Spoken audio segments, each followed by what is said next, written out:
приятели! Включвам се от вкъщи, тъй като съм болна. Искам да споделя своя опит с вас, за това как се справям с разболяването. Дали е сезонният грип или е COVID, не съм се тествала, не зная, но третирам нещата така, че да има противовъзпалителна терапия. Нещата, с които се лекувам, са изключително натурални. Много малко химия има, без която явно така, като през застраховане я включих. Всичко започна във вторник вечерта с един гърлобол. Много неприятно дразнене на носоглътката и гърлото. Естествено, започнах веднага с топлите инхалации, с етерично масло, с сода за хляб. Топли инхалации, знаете как се прави, на котлона топла вода, лъжичка сода за хляб, няколко капки етерични масла. Моята ароматека има доста комбинации. Аз предпочетах да сложа респира, просто го имах. Почувствах се добре, доста силно масло, но добре ми подейства. Започнах с затопляне на краката, с намазване с крем хвойна, намазах врата, намазах гърба си с крем хвойна, гърдите и врата намазах с крем мащерка. Не искам да правя реклама на нито една фирма, просто споделям опита си с това какво аз се справям. За пореден път се разболявам през пандемията, изкарала съм поне 2 пъти или 3 пъти COVID. Симптомите, в интерес на истината, с които започна сегашното ми разболяване, са малко като симптоми на COVID. Как се справих? Първото, което направих, е да затопля краката, ви казах, да направя топлата инхалация, да взема оксилококсинум. Подредила съм всички неща, които съм взимала. Имах оксилококсинум веднага като превенция, да увелича дозата си на омега-3, което е много важен компонент, когато тръгваме да се разболяваме. И какво направих? Направих си списък с нещата, които съм започнала да правя. И едно по едно започнах да включвам. Естествено с обаждане към моят личен лекар, която е доктор Карабелова, без която много хора не може да се справяме. Но така или иначе, това е така наречената програма за лечение. Горещо препоръчвам, независимо как се лекувате, да имате такава програма всеки път, когато започне разболяване и да отбелязвате какво взимате, дори отстрани как се чувствате, както и да имате температурен лист. Кога мерите температурата, в колко часа, каква е била стойността на температурата и какво сте вземали. Аз не съм вдигала температура, мерих я няколко пъти през деня. Днес е неделя, аз от вторник вечерта не се чувствам добре. Мога да кажа, че буквално на всеки 24 часа симптомите се сменят. Започна и с главоболие още през нощта, силен гърлобол, дори през нощта ставах, за да правя топла инхалация и отново да намажа гърлото. Носа все още беше свободен, дишах, но в сряда започна запушване на носа. Как третирах нещата? Използвах спрей, който да отпуши носа ми, който е с червени водорасли като протекция и отпушва носа добре, след което слагах спрея за нос и гърло на фирма Vivasan, в който има екстракт от семена на грейпфрут. Всъщност противовъзпалително локално действие. Разбира се, веднага включих на следващия ден в сряда нигенол, веднага увеличих приема на... включих авирон. Ето това е друго нещо, което има го в аптечната мрежа и е препарат, който много пъти ме е спасявал. Комбинация от зелени водорасли, пак е натурален продукт, мощен противовъзпалителен и антивирусен ефект има. Така че той се пие по схема, не се плашете, че първия ден се пият 6 таблетки, т.е. 9 таблетки, 3 пъти по 3 таблетки се пият. И след това по схема, има я вътре схемата, горещо го препоръчвам. След оксилококсина или заедно с него да се предприеме. Разбира се, за да предпазя майка ми, с която живея в момента, Дадах и на нея оксилококсинум и като превенция благодарна съм на фирмата Бимет за прекрасната клеева тинктура, която имат, с която наистина се справяме чудесно. Майка ми все още е здрава, надявам се и така да остане. Включих екстракта от семена на грейпфрут, който е мощен противовъзпалителен препарат, който действа прекрасно и за малки деца, и за възрастни. Комбинацията мога да споделя, ако някой иска, т.е. дозировката като дозировка. Включих куркума с олиропеин, защото ако е COVID, трябва да разредим и леко кръвта. Олиропеина действа по този начин. Другият препарат, който вземах от аптечната мрежа, е Натаспин, който включих по една таблетка, за да разреждам кръвта. Това е екстракт от семена на домати. Има го в аптечната мрежа. Какво да не пропусна нещо? Да, шуслеровите соли, които ги включих още в сряда, 3, 5 и 8, като комбинация, мога да кажа, че добре подействаха. Чувствам се прекрасно и едно така облегчение дойде спастична кашлица в четвъртък. Притесних се, че трябваше да включа някакъв препарат, който да подейства. Включих, разбира се, суджок. Сетих се, че мога да третирам бялия дроб, областта на белия дроб, който се намира в областта под палеца, и да третирам вратлето, врата, трахеята, така че с пръстенчетата, които имаме от суджок, който не знае, ето да покажа, както и пурата, с която обгарях областта на белите дробове. Подейства ми добре, спастиката се отпусна.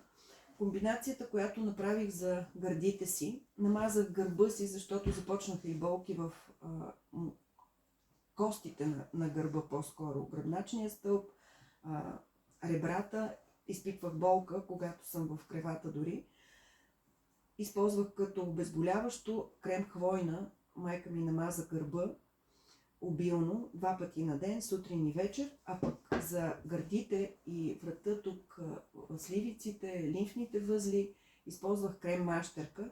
Тази комбинация е прекрасна, както и намазах краката си с крем хвойна, обух вълнени чорапи и нещо, което много пъти ползвам, когато се разболявам, е грейката, която се пълни с топла вода и стои в кревата и топли краката ни допълнително. Знаете, че зоните на краката имат доста проекции, има нашите органи, така че когато затоплите стъпалата, вие въздействате върху цялото тяло. Помогна ми много. Чух се с доктор Карабелова, тя включи малко хомеопатия, като арсеникум, като фосфор, като антимониум тартарикум. Включихме за всеки случай, за да предотвратим спазъма и допълнително малко по-агресивно, бронхексин и бронхолитин. Това са нещата, които допълнително включих, плюс терапията, която взимам. Грипхил включихме, веднага щом спрях оксилококсинума след третия ден, включих и Грипхил, тъй като има доста различни компоненти и той е противовирусен препарат, пак е за грип, но е различен малко от оксилококсинума, така че може да редувате. Включих и него. Какво още да не забравя? Разбира се,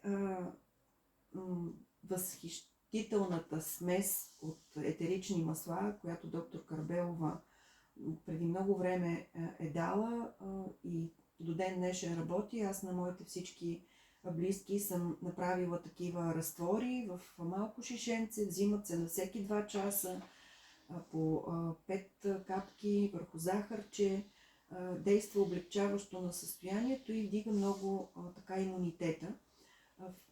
Сместа се нарича СОС, така е кръстила доктор Карабелова. Тъй, че това е нещо много хубаво, което можете да давате, т.е. давам и на майка ми и нататък, и като превенция, не на 2 часа, разбира се, 2-3 пъти в деня, но като протекция. Така че може да ползвате и за децата, тези, които ходят на училище, да третирате. Сутрин да намазвате нослето отвътре с вазелинчето от 33 билки, което се поставя директно в нослето и по този начин имате превенция на входа на вирусните инфекции, всъщност на вирусите да предпазят децата. Другото, което правих е облъчването с Билктрон. На всеки 2 часа правех облъчване с Билктрон, като редувах фулереновия филтър, който е вграден вътре, и червеният филтър. Облъчвах къде е лицето си, след което гърлото, гърдите, когато започнах да кашлям. И мога да кажа, че се справям. Днес е всъщност от сряда, четвъртък, петък, събота. Днес е 5-тия ден, в който аз се преборих с това вирусно заболяване. Разбира се, ще споделя, че пускам и аромадифузора, в който правя различни комбинации за по 30-40 минути, за да насити въздуха, който е в стаята. Да не пропусна да ви споделя и за така наречената цитратна вода, резен и лимон, пуснати просто в водата. Ето може да видите, пуснати в водата. Става много приятна и пивка водата. Чай на фитолек за бронхите, бронхолитичен чай. И понеже е добре в първите 24 часа да не хапваме нищо, т.е. да останем гладни, то не ви се и яде, честно казано, но след всичките компоненти, които взимате, се изпитва един безвкусен такъв, едно безвкусно състояние в устата. Това, което на мен ми е приятно и ми действа добре, ползвам.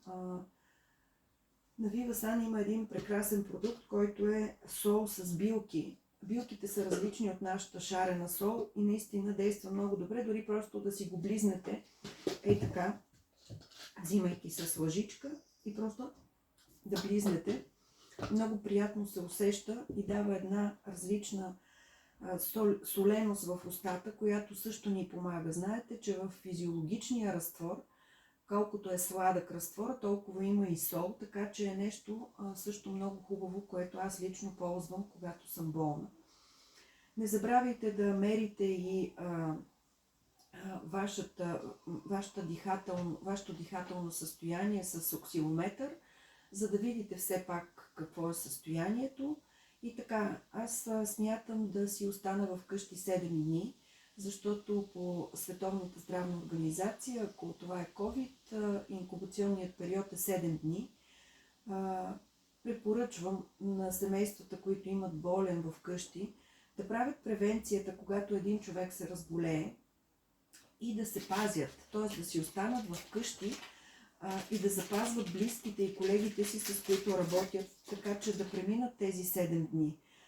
Как ще се лекувате е въпрос на личен избор. Аз съм избрала този начин.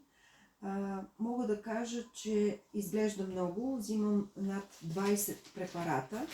Записвам си кое кога съм взимала.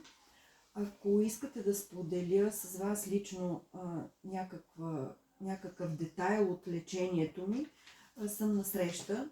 Има координата в моята страничка, така че да бъдем полезни. Горещо препоръчвам да бъдете здрави, пазете се, мийте ръцете си, но не сме защитени нито от дръжките на вратите в магазините, нито от асансьорите, нито превозните средства, така че въпрос на предпазване. Един безкраен опит с етерични масла и комбинация с лавандулов спирт, който може да ползвате за всичко. За главоболие, когато мен ме боли главата, аз напръсквам в основата на черепа и разтривам, а когато трябва да дезинфекцирам ръцете си, тъй като има лавандулов спирт и етерични масла, които са също противовъзпалителни, можете и това да ползвате в чантата си, да имате като препарат за дезинфекция, който не съдържа химия. Пазете се. Споделям опита. Надявам се да бъда полезна на някой, който е решил да се лекува с натурални продукти.